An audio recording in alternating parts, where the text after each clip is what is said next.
Estamos en la entrevista del día, seguimos nosotros acá en la mañana de 5 días televisión, haciendo información y análisis siempre con la idea de acompañarles de 8 a 11 de la mañana en su jornada de trabajo en las oficinas, pudiendo también traerles entrevistas interesantes y por supuesto las informaciones tanto del plano nacional e internacional con énfasis en los temas económicos, financieros, de las empresas, todo lo que necesita manejar. Les traemos también aquí desde 5 días televisión, como les decía, con la idea de ser su compañía durante la primera y la segunda etapa de cada día en su jornada de trabajo. Hoy nos acompaña el señor Fernando Gil, él es gerente comercial de la Bolsa de Valores de Asunción. Vamos a estar hablando un poco de cómo está la institución, de cómo vienen desarrollando cierta agenda y también un evento que se viene en los próximos días para poner también eso en la agenda y poder participar. Fernando, gracias por tu visita. Buenos días, Juan, un gusto siempre estar y compartir con ustedes este espacio. ¿Cómo está la institución? ¿Cómo está justamente la Bolsa de Valores de Asunción? Una institución que ha crecido en los últimos años de manera significativa. Hay como una suerte, yo diría, de educación también por parte de los actores en empezar a operar en bolsa, ¿no? Correcto, así como decís, Juan, yo creo que los años que nos sucedieron fueron años de un crecimiento muy importante a nivel negociación en su totalidad dentro del mercado de capitales. Yo creo que es un conjunto de cosas las que se suman, siempre nosotros somos y atribuimos el crecimiento que estamos teniendo a la suma de ciertos factores. Como bien decías vos, el conocimiento y la democratización de información que estamos haciendo, tanto nosotros como los diferentes actores del mercado, acerca de los beneficios que representa hacer una emisión en bolsa, abrir el capital para las empresas, empezar a operar ya sea como emisor o como inversionista, lo que aporta es una herramienta adicional tanto a personas físicas como a empresas o a personas jurídicas para estructurar su financiamiento. ¿A qué nos referimos con estructurar financiamiento? Recordemos siempre generar valor a través del tiempo con las inversiones y también tomar financiamiento del mercado para poder desarrollar los proyectos. Entonces, vemos que en los últimos años, y un muy buen termómetro que nosotros tenemos es la cantidad de participantes, por ejemplo, de cursos y de charlas que tenemos en nuestro centro de estudios, que tenemos en la Bolsa de Valores, donde año a año estamos creciendo y bueno, de hecho cerramos el 2024 con una participación superior a 1.400 personas pasando por el auditorio de la Bolsa de Valores para conocer más acerca de cómo empezar a invertir, para tener cursos un poco más técnicos, inclusive acerca de cálculos financieros, cálculos de rendimientos de instrumentos de renta fija, cómo emitir en bolsa, una gran cantidad de empresas que nos han solicitado a lo largo del año pasado cursos acerca de cómo estructurar sus emisiones. Entonces vemos que todo el mercado se está moviendo para interiorizarse muchísimo más. Y bueno, el resultado de ello es el crecimiento que estamos teniendo en la cantidad de participantes y por ende en el volumen de negociación también de la bolsa. Fernando, me parece interesante eso que nos estás comentando desde el punto de vista de la especialización en la formación de tal vez las personas que están interesadas en este sentido. Si podemos hacer un análisis de lo que ya conoces y lo que trabajas un poco con esto, y me parece importante dejar esto en la nota, la cuestión generacional. Es un segmento más joven que está interesado en esto, está diversificado. Ese es un punto que me parece importante también ver cómo está el desarrollo de esto, ¿no? Ahí te comento lo que por experiencia conocemos. Vemos mucho interés en cómo estructurar emisiones, sobre todo del lado de las empresas. Cuando atendemos a ese público estamos hablando generalmente de personas de mandos medios o jefaturas, inclusive entonces con un público un poco más experimentado, por arriba de 30 años, que participe en las decisiones de las empresas o inclusive a veces los tomadores de decisión de las empresas. Cuando vamos a la perspectiva de inversiones, ahí el promedio de edad, sobre todo de esa parte interesada, es todavía muchísimo menor.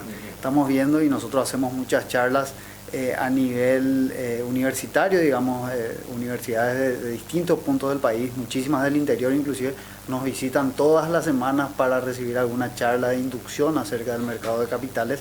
Entonces estamos hablando con un promedio de edad de 23 años más o menos de los alumnos que tenemos desde tercer año hasta último año de la universidad. Claro. Y hemos tenido a lo largo del año pasado también un número creciente de alumnos de colegios, incluso que vienen y nos visitan para entender más acerca de la dinámica del mercado de capitales. ¿Por qué hacía hincapié en esta pregunta? Porque en otros países, cuando uno ve, y creo que el modelo siempre por excelencia es Estados Unidos, los niños desde muy chicos empiezan con esta actividad, ¿no? Y a veces uno mira esto en un promedio de clase media de la familia tradicional.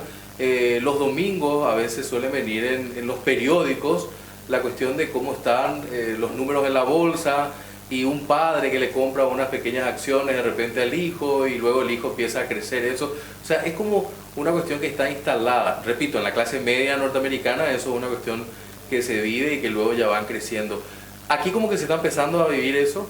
Aquí es como que estamos empezando a tomar conciencia de la necesidad de generar una educación financiera mucho más amplia desde la primera etapa de educación de los chicos.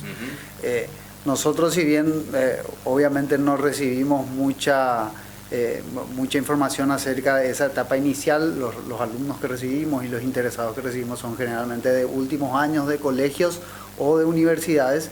Sí nos damos cuenta que el interés y el nivel de conocimiento o de jerga financiera, por lo menos de este tipo de estudiantes o de este tipo de alumnos, ya te vas dando cuenta que saben o por lo menos entienden y tienen la jerga de lo que es una acción, de lo que puede ser un bono, de la inversión, de cómo comprar acciones. O sea, nosotros nos damos cuenta, y sobre todo en los chicos que vienen de colegios, que lo primero que nos preguntan es cómo pueden comprar acciones, ya sea o de Tesla o de Nvidia o de Meta, ese tipo de consultas.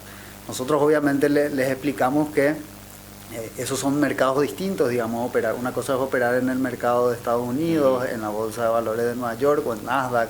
Otra cosa es operar en la bolsa local. Entonces vamos justamente aclarando y especificando las diferencias que hay para que no exista tanta confusión y tanto tabú a veces acerca de las volatilidades del mercado, por ejemplo, que es algo que se suele observar mucho. Y bueno, también sabemos que hay toda una tendencia acerca de la generación de contenido, acerca del trading y demás, que a veces puede, no quiero decir contaminar, pero puede sesgar la interpretación acerca de cómo se mueve realmente el mercado. ¿Por qué? Y ahí me gustaría que nos entre un poco más de detalle, porque veo que es un boom, ¿no?, en estos últimos tiempos. Sí, correcto. Yo creo que hay mucha generación de expectativa en base a un contenido más social o más de redes sociales que se realiza.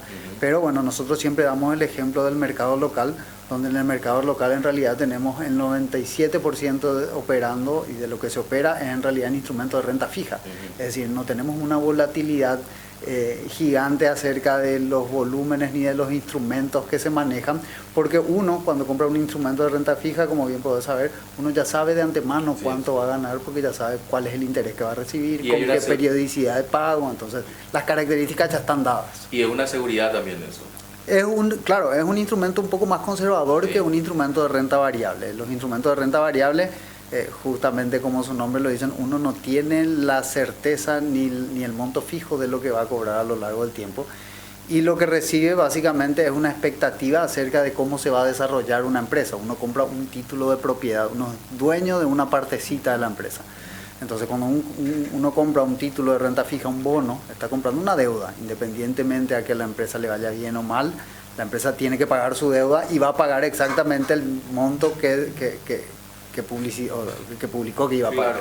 Claro. Y Fernando, quiero aprovechar también tu visita y seguir hablando un poco sobre esto más a fondo. Ponías los ejemplos un poco de estas empresas que están en el ámbito internacional, ¿no?, y que accionan en la Bolsa de Valores Internacional, en la Bolsa de Standard & Poor's, Nasdaq y todo eso. A nivel local, ¿qué hay? A nivel local tenemos un volumen creciente de empresas emisoras, sobre todo, y bueno, a nivel, sobre todo volumen de emisiones, siempre las empresas del sector financiero obviamente lideran, por la capacidad de emisión que tienen y por la necesidad de capital también. Los bancos y las financieras son empresas que consumen capital como parte del core de su negocio. Es decir, ellos se dedican a la intermediación financiera, entonces el dinero que recaudan a través del financiamiento, ya sea en bonos o en acciones, lo utilizan justamente para colocación de préstamos, para desarrollar el core de su negocio. Entonces, ¿Y esa evolución que estabas planteando se dio desde qué tiempo a esta parte? Porque yo recuerdo, y estoy hace varios años también siguiendo todo eso acá desde 5 días, ¿y qué te diría? 10, ni que era 10 años atrás, estábamos viendo las primeras, ¿no? Chacomer me parece que fue una de las primeras, y así. Sí, nosotros tuvimos yo creo que diría que sentamos las bases para tener un cambio exponencial alrededor del año 2010 cuando se implementa el sistema electrónico de negociación. A partir de ahí nosotros salimos de la necesidad de emitir títulos físicos, que era lo que generaba muchas veces la poca dinámica que podríamos llegar a tener en el mercado. Uno compraba un bono y compraba un título físico que venía, retiraba, cobraba el cupón y era un cupón físico que se tenía que acercar, llevar, cobrar. Entonces la negociación de mercado secundario, eso era sumamente engorrosa porque tenías que llevar el título físico, pasearlo por toda la ciudad, por todo el país inclusive. Entonces hacía que la dinámica no sea muy ágil. A partir del año 2010 la bolsa implementa el sistema electrónico de negociación y empieza justamente a generar las bases, como te digo. Yo creo que a partir del año 2015, 2016 es que empezamos a ver un crecimiento importante en los volúmenes de negociación, con la incorporación también de las entidades financieras, sobre todo emitiendo dentro del mercado y entendiendo más acerca de la dinámica que podían generar, tanto desde sus mesas de dinero, claro, con las inversiones, como de sus captaciones. ¿Ha crecido en el tiempo los actores también? ¿Muchos más actores? Sin lugar a dudas, sin lugar a dudas. Nosotros en los últimos 3 años hemos tenido 18, 15, 16 nuevos emisores todos los años, fondos de inversión que se vienen sumando. Entonces, algo que me gusta destacar siempre es la diversidad de sectores. Si bien, como decíamos, el volumen de crecimiento importante, el número lo aporta sin lugar a dudas el sector financiero, que es uno de los principales emisores, pero vemos en los últimos años que se están sumando empresas del sector de servicios, empresas de índole comercial, empresas del agro que empezaron a emitir también a lo largo de los últimos años. Bueno, el sector inmobiliario sin lugar a dudas también encontró un vehículo financiero potable que son los fondos de inversión. Hoy el 45% de fondos de inversión son mobiliarios, las empresas de tecnología. Entonces se está diversificando el mercado y yo creo que eso habla muy bien de la versatilidad que tenemos. O sea, el mercado de capitales es algo abierto y no exclusivo para el sector financiero. ¿Qué número me dijiste sobre el tema inmobiliario? Era aproximadamente el 43-45% de los fondos registrados en los últimos 3 años fueron fondos de inversión inmobiliaria. Ok, ese es un dato importante también a destacar. Tenemos un material de apoyo, seguramente nos van a poner en breve también esto para ver, nos vas a explicar un poco también al respecto, Fernando. Estos son algunos números que aparecen también hoy, principales variaciones también al respecto. ¿Qué podemos decir de esto? Acá lo que nosotros siempre destacamos es el volumen que estamos teniendo creciente mes a mes, incluso desde este 2025. Nosotros cerramos el año pasado, el 2024, con un volumen de negociación de unos casi 600 millones de dólares. Eso obviamente nos dejó con un nuevo récord de negociación anual. Cuando comenzábamos este año dijimos, ok, obviamente tenemos la meta de volver a superar ese récord. Entonces, a raíz de esto nosotros monitoreamos el volumen de negociación todos los meses, incluso diario, dentro del mercado. Y ya cerrábamos el mes de enero con un crecimiento del 25% con respecto a lo que había sido enero del 2024. Entonces, nos demostraba que mucho de la dinámica de negociación se está manteniendo y se está quedando como estable dentro del mercado. Francis Fukuyama escribió un libro que se llamaba The Trust, ¿no? La confianza.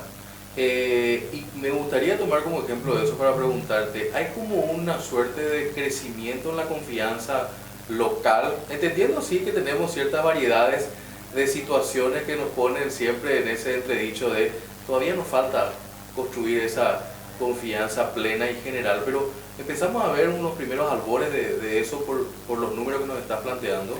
Yo creo que sí, había un colega regional nuestro, Claudio Suchovicki, que siempre decía que en las bolsas de valores lo que se negocia es la transparencia y la confianza en los títulos. Entonces, si uno no confía en que un emisor va a terminar pagando lo que dice que paga en sus bonos o de rendimiento en sus acciones, obviamente la negociación no crece. Claro. Entonces, a raíz de que yo necesito confianza para que una persona deje su capital y deje parte de sus ingresos y deje de consumir hoy para generar rentabilidad el día de mañana y tener un mejor pasar económico el día de mañana, entonces yo estoy renunciando a hoy para poder tener. Yo creo que indefectiblemente tenemos que decir que sí, porque el mercado sigue creciendo, los actores siguen creciendo, se sigue sumando se siguen sumando tanto emisores, como te comentaba, como comitentes, es decir, como inversionistas dentro del mercado. El 70% de los comitentes que tenemos hoy en día en el mercado de capitales registrados se registró del año 2020 en adelante. Hoy estamos alrededor de 40.000 inversionistas registrados, pero como te digo, fueron en los últimos 4 años y 2 meses que se registraron esas Y cuando cantidades. hablas del número 2020 hablamos de pandemia. Correcto, el número de pandemia. Pero independientemente de la pandemia, yo creo que los crecimientos, sobre todo a nivel inversionistas, vienen creciendo de manera exponencial, incluso post pandemia. Okay. El año pasado solamente crecieron en 11.700 nuevos inversionistas, y el 2023 de por sí habían estado cerca de los 7.800. O sea, viene creciendo también año a año. Capítulo grado de inversión. ¿Cómo impacta al sector esta noticia que pareciera que no termina de despegar, ¿no? Está como que el avión carreteando, dando vuelta a la pista? Pongo como ejemplo un poco de esa figura. Sí, nosotros comentamos y hablamos mucho acerca de lo que fue el anuncio del grado de inversión el año pasado, y lo explicábamos de la manera donde es un muy buen título sin lugar a dudas, pero es una obligación y es un llamado a la acción de generar el escenario propicio para poder capitalizar eso. El grado de inversión de por sí solo no es la panacea ni nos va a dar la solución a todos nuestros males. Nosotros vamos a tener que generar como sector empresarial los proyectos necesarios, las condiciones necesarias, el escenario necesario para que esos capitales que justamente observan que Paraguay a partir de ahora está entrando al grado de inversión, puedan venir al país. Fernando, ¿crees que la gente entiende eso? Principalmente los tomadores de decisión, esto que estás planteando, la idea de juntarse para armar proyectos, para generar las condiciones que se necesitan, o todavía hay mucho por seguir debatiendo este tema? Creo que sí, creo que están empezando a entender. Nosotros tenemos una cultura empresarial un poco tradicional todavía, pero, y sí te digo por conocimiento, digamos, y porque se acercan cada vez más empresas a preguntarnos acerca de cómo estructurar de manera diferente su capital, de cómo abrir sus acciones. Yo creo que la apertura de los capitales de las empresas locales va a ser un punto a crecer, sobre todo en la dinámica de negociación de los próximos años, porque sobre todo estos fondos de inversiones internacionales también quieren tomar posiciones sobre empresas locales con participación y con porcentajes de capital de estas empresas. Entonces creemos que la dinámica va a ir cambiando a lo largo de los años y que vamos a tener cada vez un mercado mucho más alineado en sus esquemas de negociación a lo que son los mercados internacionales. El equipo de prensa está atento a esta entrevista, justamente me están mandando algunas cuestiones y te transfiero la pregunta. Entre ellos, si tienen alguna información de cuándo el Ministerio justamente de Economía presentaría la nueva ley de mercado de valores. No tenemos información. La nueva ley del mercado de valores fue un proyecto que inició la superintendencia el año pasado, comunicó a todo el mercado, convocó incluso a todos los partícipes a que hagan sus comentarios y socializó la ley, pero no desconocemos realmente cuándo va a estar presentando eso. Otra noticia, se habla de que Nasdaq podría entrar a Paraguay, una cuestión vinculada a eso, y si operarían desde este año. Nosotros iniciamos a finales del año pasado y anunciamos justamente el proyecto de transformación de nuestra plataforma a lo que es el proveedor y la plataforma de Nasdaq. Nasdaq, como sabemos, aparte de ser la bolsa electrónica de Estados Unidos y una de las bolsas de mayores crecimientos en los últimos años, son proveedores de tecnología. Entonces, dentro de la generación de un plan estratégico de convertir y de alinear justamente, como te decía, la bolsa a los esquemas y a las dinámicas internacionales de operación, nosotros dijimos, ok, necesitamos una plataforma que pueda funcionar como escenario y que le pueda servir a todos los actores, tanto locales para captar inversión de afuera, como a los inversionistas locales, como para tomar posiciones sobre títulos de afuera en el largo plazo, obviamente. Entonces, para eso dijimos, ok, necesitamos traer una plataforma de negociación y de clase mundial. Arrancamos el proyecto el año pasado, nos va a tomar prácticamente todo el 2025, pero la expectativa es empezar en enero del 2026 a operar con la plataforma ya de Nasdaq. Otra de las preguntas dice, ¿por qué consideran que el sector primario sigue con una participación tan baja? en el volumen total de operaciones, ¿es una cuestión de tasas? ¿Se fondea mejor por la banca? Yo creo que es una cuestión sobre todo de la situación o del momento en realidad dentro del mercado. Las empresas, como bien decías, están acostumbradas a financiarse a través de la banca, pero la incorporación de emisores, como te digo, dentro del mercado de capitales sigue creciendo y nosotros estamos viendo que están también aprendiendo a estructurar y aprendiendo a determinar cuándo me conviene salir con una emisión de títulos a través del mercado de capitales y cuándo me conviene tomar financiamiento dentro del sector bancario. Entonces, nosotros siempre decimos acá no es lo uno o lo otro, son diferentes herramientas, son herramientas que yo creo que se complementan muy bien, de hecho. Y en estructuras y sobre todo en estructuras de financiamiento de otros países, las empresas van entendiendo también muy bien acerca de cuándo conviene hacer emisión de acciones, cuándo conviene hacer emisiones de bonos y cuándo conviene sacar un préstamo. Entonces, son diferentes herramientas, creo que se complementan y creo que lejos de competir una con otra, cada una tiene su ventaja y ahí es donde está la dinámica de enseñar a las empresas a analizar y a ver cuándo le convendría hacer cada cosa. Fernando, por último y agradeciendo mucho tu visita y este interesante diálogo que creo que vale la pena para que la gente pueda entender más a profundidad de lo que están haciendo. Presentarán el futuro mercado bursátil en tendencia 2025, ¿no? Comentarnos más al respecto, danos un poco la ficha técnica. Vamos a estar muy expectantes de este informe.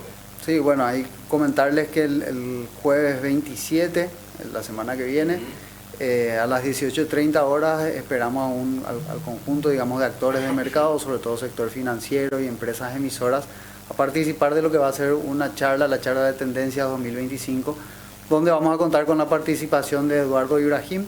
Él es un experto mundial, te diría, en lo que respecta a inteligencia artificial y su impacto en la economía y en el sector financiero todavía, sobre todo. Él fue emprendedor, fue miembro también del Faculty de Singularity University, que es la universidad de innovación que opera en el seno de la NASA, por ejemplo. Entonces también fue alumno de Harvard. Es una persona que tiene muchísimo conocimiento y muchísima sensación y feeling acerca de cómo el mercado realmente está traccionando hacia nuevos modelos de desarrollos económicos y cómo esto está impactando sobre todo en los sectores financieros y en las dinámicas empresariales y económicas. Entonces, nuevamente invitamos a todos los participantes del mercado, sobre todo empresas emisoras, a que vayan escuchando acerca de cómo va a ir cambiando la innovación y la tecnología en nuestro sector. ¿Eso será el 27? ¿Jueves 27? Eso es el jueves 27. Okay. ¿A qué hora? ¿Dónde? A las 18:30 acá en el centro de eventos del Paseo de la Galería. Entonces, para la gente, ¿hay algún link para que los interesados puedan conocer más detalles, anotarse, participar? Los links están siendo enviados a todos los participantes, así que ya deben haber recibido todos. Siempre les invitamos y les recordamos siempre que nos facilita mucho la logística a las personas que se registran y también nos permite preparar todo para recibirlos. Vale la pena dejar esto en la agenda, anotar entonces para la próxima semana, tener como uno de los puntos importantes a ver cómo está también esta tendencia del crecimiento que se está dando también en este sector con estas herramientas tan importantes como nos estabas mencionando. 30 segundos finales, Fernando, un mensaje para la teleaudiencia en torno a un poco el desafío de este año 2025.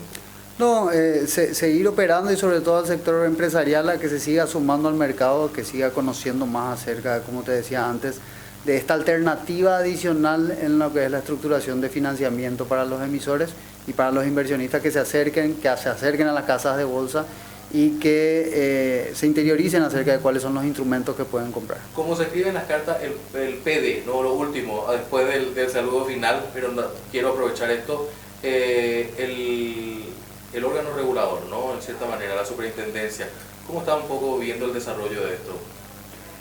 Bien, yo creo que la superintendencia es uno de los actores principales del mercado y lo repito con el mismo discurso que siempre utilizo. Yo creo que la fortaleza del mercado se la otorga la fortaleza de cada uno de los participantes que opera dentro de ella. Entonces, si queremos tener un mercado fuerte, necesitamos que todos los actores sean fuertes, tanto bolsa de valores, casas de bolsa, calificadores, auditoras, y el regulador es uno de estos principales actores. Tienen que entender la dinámica del mercado, tienen que saber y conocer acerca de las tendencias en regulaciones. Entonces el fortalecimiento del regulador siempre es importante también. Gracias, Fernando, por tu visita. Un gusto, Juan. Fernando Gil, gerente comercial de Bolsa de Valores de Asunción, con nosotros aquí en 5 Días Televisión. Hacemos la pausa, enseguida estamos con más informaciones.